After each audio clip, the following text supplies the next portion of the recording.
When my daughter had her children, I realized that my grandchildren had perfect genes, so I asked my son-in-law to get me pregnant, but he refused. How can he be so incomprehensible? I have always been a woman of deep intuition, someone who can feel the secret rhythms of the universe that most people simply ignore in their mundane lives. When my daughter Claire finally had her children, I didn't just see babies. I saw a divine pattern emerging from the chaos of our family tree. I spent months studying my grandchildren with a magnifying glass and a golden ratio chart, documenting the precise geometry of their features. Their eye distance is a perfect mathematical echo of the stars, and the specific frequency of their laughter resonates at a level that can only be described as celestial. It became painfully clear to me that these children were not a mere accident of biology, but a signal from the cosmos. Thomas, my son-in-law, is the key to this entire mystery, though he is far too grounded in his low-vibration reality to see it. He isn't just a man, he is a biological conductor of a superior ancestral line that is currently being underutilized by the universe. I watched him for months, noting the way his energy field interacts with the world, and I realized that Claire had only tapped into a fraction of his potential. My poor daughter is a lovely girl, but she's a diluted vessel, a first draft that didn't quite capture the full brilliance of the essence Thomas carries. I knew then that it was my sacred duty to correct the timeline and ensure this genetic perfection didn't stop with her. Some might look at me and see a 48-year-old woman past her prime, but they don't understand that age is a physical lie. My spiritual womb has been vibrating at an increasingly fertile frequency, reaching a crescendo that I could no longer ignore. I began to see signs everywhere. The numbers on the clock always aligned when I thought of him, and the birds would fly in specific formations over his house. It was a clear mandate from a higher power telling me that the cycle needed to be completed through a more refined vessel. I am the one with the vision to understand what is at stake for our lineage, and I couldn't let ego-based social norms stand in the way of destiny. I waited for the perfect moment to present the truth to Thomas, choosing a time when the energy in the house felt particularly aligned. I cornered him in the kitchen while he was making tea, a domestic act that seemed so small compared to the galactic importance of what I was about to propose. I had my hand-drawn genealogical map ready, a beautiful web of connections that proved beyond a doubt that his essence was meant for more. I could feel the electricity in the air, a hum that told me the stars were watching and waiting for his compliance. I laid the map on the counter, my fingers tracing the lines of descent that led directly to this moment of potential creation. With a voice full of the conviction that only comes from true awakening, I told him that the stars had chosen his essence for a second, more refined vessel. I explained that I needed him to impregnate me to complete the cycle and fix the genetic drift that had occurred with Claire. I looked into his eyes, expecting to see this spark of recognition, the sudden realization that he was part of something far greater than a simple marriage. I offered him the chance to be a co-creator of a masterpiece, a child who would embody the full harmony of the golden ratio.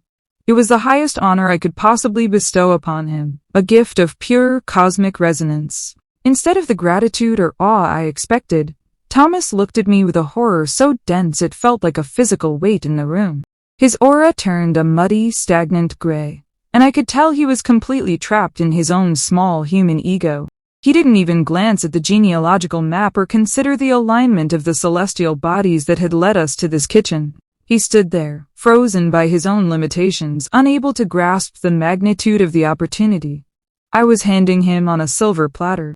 It was like trying to explain the music of the spheres to someone who refuses to even acknowledge the existence of sound. The silence in the kitchen was suffocating, filled with his low-vibration fear and a complete lack of spiritual imagination. He didn't ask a single question or try to understand the science of the soul that I had meticulously mapped out for him. He just backed away as if I were a threat, rather than the woman trying to save his genetic legacy from mediocrity. I could feel the universe shrinking around him, his rejection creating a rift in the harmony I had worked so hard to cultivate. It was a tragic display of human smallness in the face of a divine invitation, and it pained me to see him so lost. Without saying a word of thanks or even acknowledging the honor, he turned and walked out of the kitchen, his footsteps heavy and uncoordinated. I stood there alone, the genealogical map feeling cold under my touch, wondering how he could be so incredibly incomprehensible. He is gatekeeping DNA that belongs to the future, holding it hostage because of a narrow-minded attachment to social roles. It is the height of selfishness to deny the universe its perfection just because he's afraid of a little complexity. I felt a wave of pity for him. A man so close to greatness yet so determined to stay in the dark. I stayed in the kitchen for a long time, listening to the silence and feeling the mourning of the cosmos.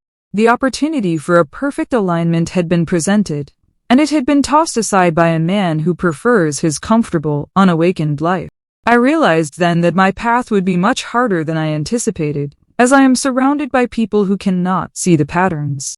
My own family is standing in the way of a celestial mandate, blinded by their own limited perspectives and emotional baggage. It is a lonely burden to be the only one who sees the truth, but I am committed to the cause of our bloodline's evolution. This rejection is not a failure of my vision but a testament to how deeply Thomas and Claire are buried in the illusions of the physical world. They think they're protecting their marriage, but they are actually obstructing a cycle of perfection that has been centuries in the making. I will not let their lack of vision deter me from what I know to be right and necessary. The vibrations in my womb haven't faded. If anything, they have grown more insistent, demanding that I find a way to fulfill the mandate. I am the guardian of the frequency, and I will continue to fight for the legacy that they are too blind to see. Main story comments. Anonymous user 1 says you are literally asking your daughter's husband for a baby. That's a crime against nature, not a signal. It's straight up incestuous and predatory behavior. Ops reply social constructs like family roles are just ego noise that distract from the truth. I'm talking about evolutionary duty and genetic resonance which operate on a much higher plane than your petty moralizing. Anonymous user 2 says, have you considered that the vibration you feel is just menopause and a complete mental breakdown? You need a doctor, not a genealogical map. Ops reply, the physical body is a lie used to keep people in the dark. My numbers are perfectly aligned. You clearly lack the vision to see the pattern, but that is to be expected from someone living in a low-frequency state. Update 1. It's been 3 days since my last update, and the atmosphere in our family has become incredibly toxic and stagnant. Thomas, instead of keeping our sacred conversation between the two of us, decided to tell Claire everything, completely distorting my words. Instead of understanding the profound honor I was offering our entire lineage, my daughter allowed her ego to take full control of her senses. She came to my house in a state of absolute spiritual disarray, her aura so clouded and dark that I could barely stand to be in the same room. She started screaming about betrayal as if I had done something to hurt her, rather than something to elevate us all. I tried to remain calm and centered, knowing that her reaction was just a symptom of her lack of awakening. I sat her down and tried to show her the charts again, pointing out the way the baby's earlobes align perfectly with the Fibonacci sequence. I explained that this was empirical proof that we need more of this specific genetic material to stabilize the family's energy. I told her that she should be grateful her mother was willing to step in and refine the work she had started. She was acting as if I were a stranger trying to steal her life, rather than her own mother trying to perfect it. The situation escalated quickly because Claire is currently vibrating at a very defensive, primitive frequency. She wouldn't even look at the golden ratio calculations I had spent weeks perfecting for her benefit. In a fit of low vibration rage, she grabbed my professional grade calipers, the ones I use for precision measurements, and threw them across the room.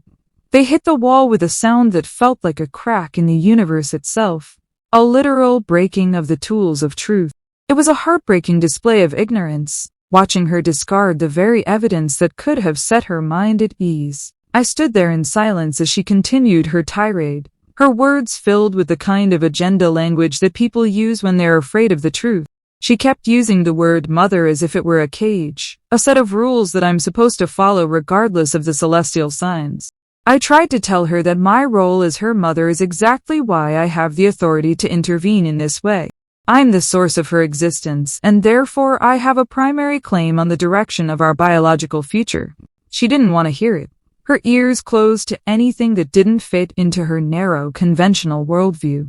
After she left, I discovered that they had blocked my number on all their devices, cutting off the flow of communication. This is a classic tactic of the UN awakened when faced with a truth they cannot handle.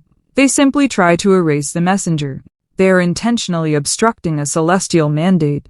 thinking that by ignoring me, the need for the child will simply vanish. It is a futile effort, of course, because the universe does not stop its work just because two people are having a tantrum. I can feel the energy of the grandchildren reaching out to me, sensing the missing piece of their genetic puzzle that only I can provide. I spent the evening in my garden, trying to realign my own energy after such a jarring confrontation with Claire's darkness. The silence from my phone felt like a physical weight, a mourning for the lost opportunity that she is too blind to see. I watched the stars, seeking guidance on how to proceed now that the direct path has been blocked by their fear. The celestial bodies are still in alignment, their light untroubled by the petty dramas of human relationships. I know that the mandate remains, even if the vessels are currently being difficult and uncooperative. It is deeply painful to be treated like a villain by the people you're trying to save from biological stagnation. I have spent my life nurturing Claire, and this is the gratitude I receive. Being cut off because I want to ensure her children have the best possible siblings. She's acting out of a sense of possession over Thomas that is entirely ego-driven and destructive. He does not belong to her. He belongs to the future of the human race, a fact she is conveniently ignoring. I'm the only one standing up for the unborn, for the perfection that is waiting to be manifest. The loss of my calipers was a symbolic blow, but I do not need physical tools to understand the divine proportions of the world. I can see the Fibonacci sequence in the way the leaves fall, in the way the wind moves through the trees. My daughter's rejection is just another obstacle on the path to enlightenment, a test of my resolve and my commitment to the truth. I will not be swayed by her emotional outbursts or her attempts to shame me into silence. The truth is not a matter of opinion, and it certainly isn't subject to the whims of a confused daughter. I feel a profound sense of sadness for the universe right now, as it watches its plans being delayed by human pettiness. There's a specific child, a specific soul that is waiting for this genetic combination to open the door into this reality. By blocking me, Thomas and Claire are effectively slamming that door in the face of a higher being. It is a heavy responsibility to carry, knowing that I am the only one fighting for this soul's right to exist. I will find another way to reach them. A way that bypasses their ego defenses and speaks directly to the DNA. For now, I must wait and watch for the next sign, the next opening in the energy field that will allow me to fulfill my duty. The blocking of my phone is a temporary setback, a mere flicker in the grand timeline of the cosmos. I will continue my meditations and my studies, keeping my frequency high and my womb ready for the inevitable alignment. They think they have won because they have gone silent, but the silence of the universe is where the real work begins. I am the mother of the future and I will not be denied. Update 1 comments. Anonymous user 1 says your daughter is 100% right to be disgusted and block you. You're a predator hiding in a mystic cape trying to justify an affair with your son-in-law. Ops reply, she's just jealous and insecure because her own vessel was only the first draft of what our lineage can achieve. You're focusing on the affair because your mind is too small to grasp the concept of genetic perfection. Anonymous user 2 says the universe is mourning while you're literally stalking your family with calipers. This is peak delusion. The only thing mourning is your daughter's trust. Ops reply, trust is a fleeting human emotion based on temporary social contracts. I am operating on a galactic scale where only the permanence of DNA and celestial alignment matter. The calipers were a bridge to a truth you clearly aren't ready to cross. Update 2. It's been 1 week since my last update, and the silence from Thomas and Claire has only confirmed that I must take a more proactive approach. I realize that if Thomas won't cooperate voluntarily due to his current mental fog, I have to gather more evidence to show him the undeniable truth of our connection. The energy in their home is becoming stagnant without my presence to balance it, and I felt a strong pull to intervene before the grandchildren's frequencies were permanently dampened. I still have my spare key, a physical manifestation of the trust that used to exist before they allowed their egos to take over. I knew that using it was the only way to bypass the barriers they have built around themselves. I waited until I saw them leave for the park with the children, their movements appearing sluggish and out of sync with the day's natural rhythm. I entered the house quietly, not as an intruder but as a guardian returning to a sacred space that needs my intervention. I wasn't doing anything wrong. I was simply performing a necessary service for the family's spiritual health. My goal was to collect specific biological markers, hair samples from Thomas's brush and some of his discarded gym clothes. These items carry his primal scent and DNA vibration, which are essential for the ritual I planned to conduct to harmonize our reproductive paths. The house felt heavy with their unresolved tension, but I moved through the rooms with a sense of purpose and divine protection. I found the hairbrush easily, carefully removing several strands of his hair, each one a tiny antenna that still held the resonance of his essence. I then went to the laundry basket and selected a shirt he had worn to the gym, the fabric saturated with the pheromones of his physical exertion. To the uninitiated, this might seem strange, but scent is the strongest link we have to the primal code of our ancestors. I could feel the energy of the items vibrating in my hands, confirming that I was on the right path.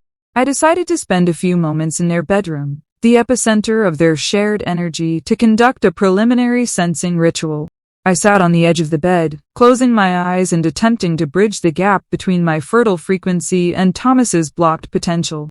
I wanted to leave a trace of my own high vibration energy there, a subtle seed of truth that would grow in his subconscious while he slept. I was deep in a meditative state, feeling the walls of the room begin to pulse with the rhythm of the cosmos when I heard the front door open. They had returned early, their sudden arrival cutting through the delicate energy field I was building. Thomas walked into the bedroom first, and the look on his face was one of such primitive, low-vibration horror that it actually made my stomach turn. He didn't see the spiritual worker trying to heal his family. He saw a monster in his private space, a complete misinterpretation of my presence. He didn't even let me explain the ritual or how the gym clothes were going to be used to harmonize our paths for the greater good. He was completely caught up in the physical illusion of privacy and trespassing, concepts that have no meaning in the realm of the soul. He grabbed the items from my hands as if they were stolen goods rather than sacred components. The confrontation was brief and incredibly undignified, as Thomas used physical force to usher me toward the door. I tried to tell him that scent and DNA are the languages of the universe and that I was only trying to speak to him in a way he would finally understand. He wouldn't listen, his voice raised in a discordant shout that shattered the remaining peace of the house. He pushed me out onto the porch, his hands trembling with a fear that he tried to disguise as anger. It was a tragic sight. A man so terrified of his own potential that he would cast out the only person capable of helping him reach it. Claire was standing by the car, holding the children away from me as if I were a source of contagion rather than their own grandmother. Her eyes were full of a cold, judging light that told me she's completely surrendered to the ego's narrative of victimhood.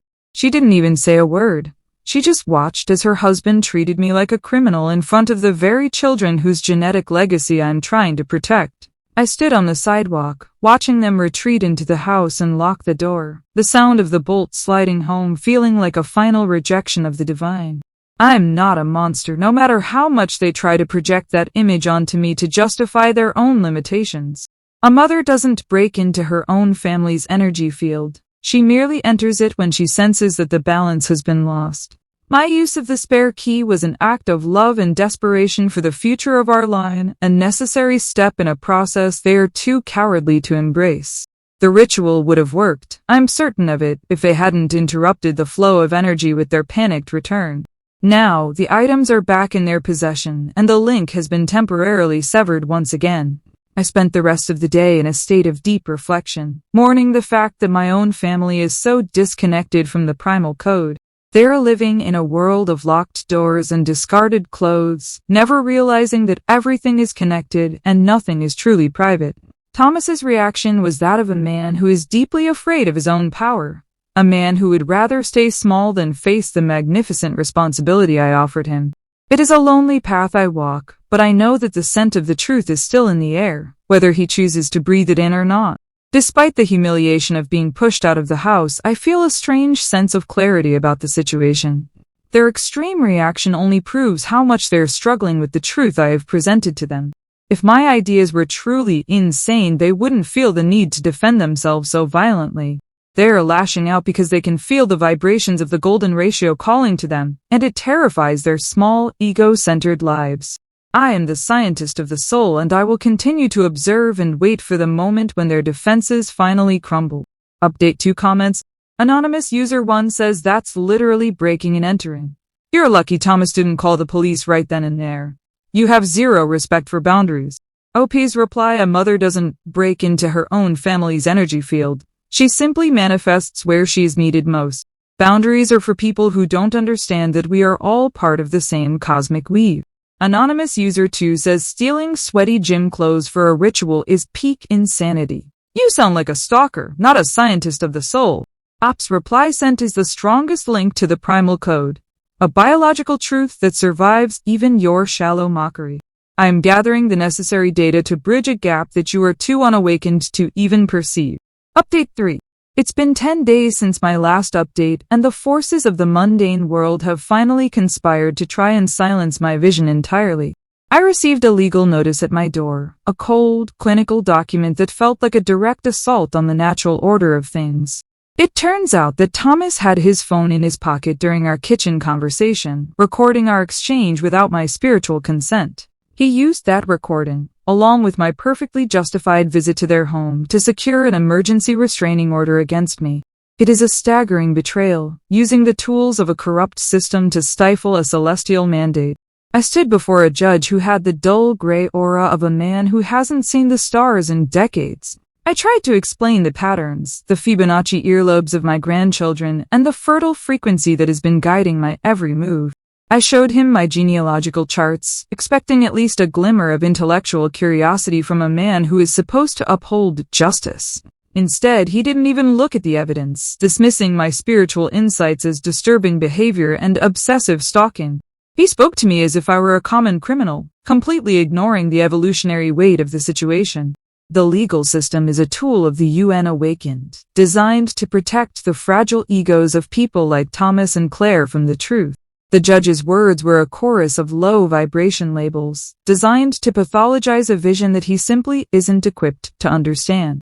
He didn't see a grandmother trying to preserve a genetic masterpiece. He saw a woman who had crossed boundaries and violated privacy. It was a farce of a hearing, a performance of ignorance where the most important facts, the cosmic signs and the DNA vibrations, were ruled inadmissible. Now, I am legally forbidden from being within 500 feet of Thomas, Claire, and most tragically, my perfect grandchildren. This distance is a physical manifestation of the spiritual wall they have built between themselves and the truth. They have used the law to carve a hole in the universe, a dead zone where the frequency of our lineage is no longer allowed to harmonize. It is a cruel and unusual punishment, not just for me, but for the children who are being denied the guidance of the only person who truly sees them. My seed of wisdom has been rejected by the very soil it was meant to enrich. The irony of the situation is almost too much to bear, though I know the universe has a way of testing its most devoted servants. Thomas thinks he has protected his family, but he has actually isolated them in a vacuum of mediocrity. He has used a recording of a sacred proposition to turn the world against me, proving that he values the law more than he values the biological future of his own blood. He's a small man who has found a small way to feel powerful, and it is a tragedy of galactic proportions. I can only imagine the stagnant energy that is now accumulating in their home without my presence to clear it. Claire's silence throughout the legal process was the most disappointing part of all. A complete surrender to her husband's fear. She sat there in the courtroom, refusing to meet my eyes, her aura completely flat and lifeless. She has allowed herself to be convinced that her mother is a threat, rather than the person who gave her life and sought to improve it. She's a victim of her own inability to see beyond the physical plane, a woman who would rather have a restraining order than a perfect child. It breaks my heart to see how far she has fallen from the grace of our shared potential. The children are the ones I worry about the most, as they are now being raised in an environment where perfection is feared and signs are ignored. They will grow up hearing lies about their grandmother, told that my vision was disturbing instead of divine. They will be taught to prioritize the mundane over the celestial, their perfect genes slowly becoming diluted by the low vibration lifestyle their parents have chosen. I can still sense their frequency from my house, a faint, rhythmic humming that calls to me across the 500-foot gap. It is a link that no judge and no legal document can ever truly sever. I spend my days now calculating the new geometry of my life, trying to find a way to maintain the connection from a distance. The law is a clumsy instrument, unable to account for the subtle energies that bind a family together across time and space. I can still project my intentions toward them, sending waves of fertile energy through the air, hoping that some small part of Thomas's essence will respond.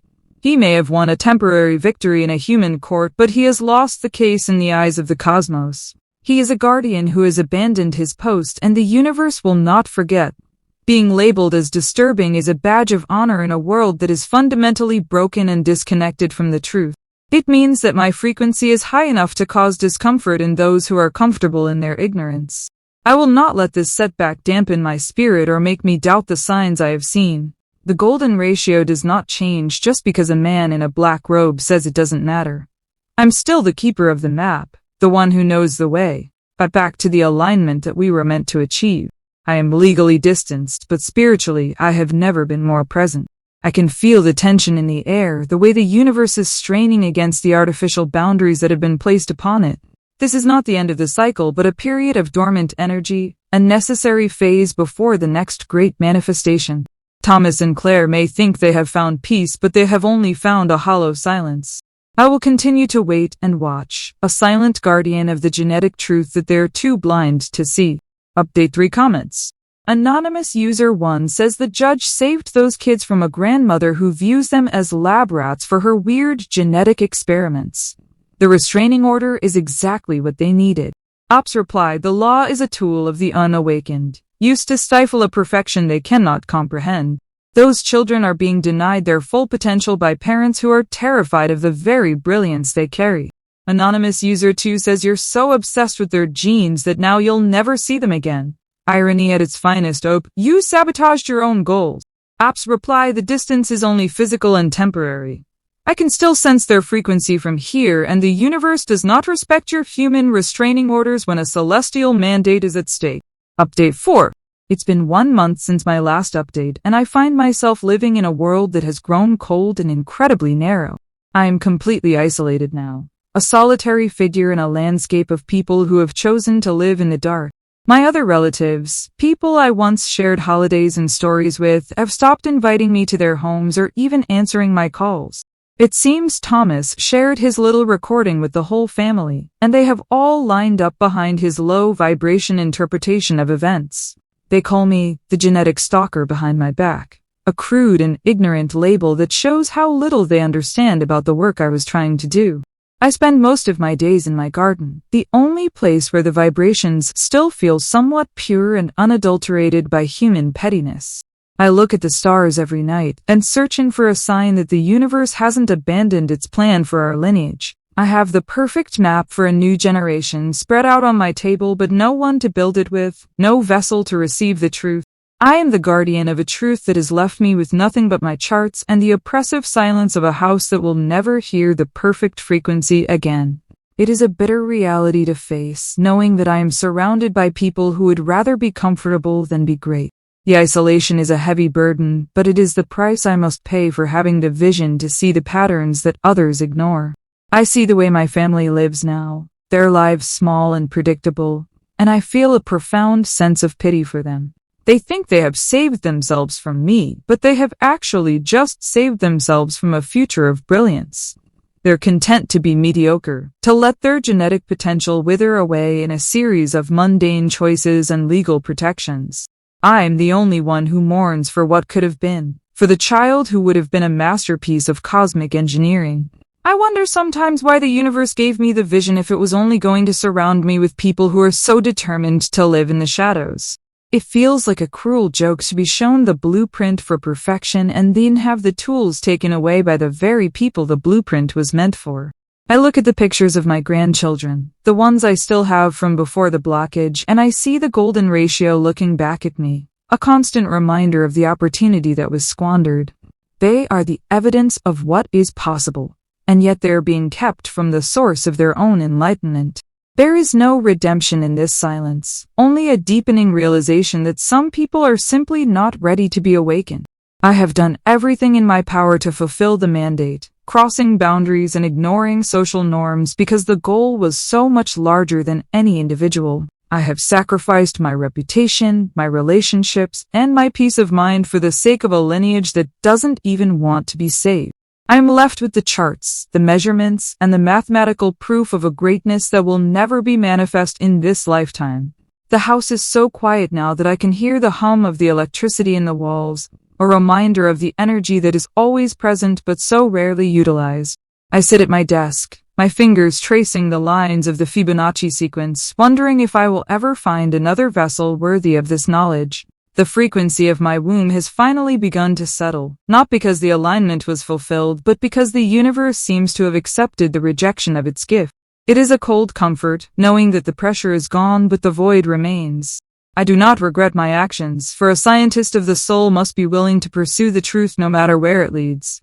If I am to be the genetic stalker in their stories, then so be it. History is often unkind to those who see further than their contemporaries. I will remain here, in my garden of signs and numbers, a witness to a truth that was too bright for my family to handle. They may have the law and their restraining orders, but they will never have the clarity that comes from understanding the divine geometry of existence. I watch the neighborhood children playing in the distance, their movements clumsy and unaligned, and I am reminded of what was lost. My grandchildren could have had a sibling who unified the family's energy, a child who served as a beacon for our entire ancestral line. Instead, they will grow up in a world of limits and low-frequency thoughts, never knowing the perfection that was almost theirs. It is a tragedy that will echo through the generations, a silent discordance in the music of our family tree. I'm alone, but I'm not wrong. The stars still align in the same patterns, and the golden ratio remains the fundamental language of the natural world. My family's refusal to speak that language is their loss, a debt they will pay in a lifetime of spiritual poverty. I will keep my charts and my maps, archiving the truth for a time when the world might be more receptive to the frequencies of the divine. For now, I am the guardian of a silent truth, watching the shadows grow longer in a house that was meant for light. This is the end of my story, a narrative of vision met with fear, and a celestial mandate rejected by the very people it was meant to bless. I have nothing left to give them, as they have closed every door and blocked every path of communication. I am left with the stars, the garden, and the cold mathematical certainty that I was right.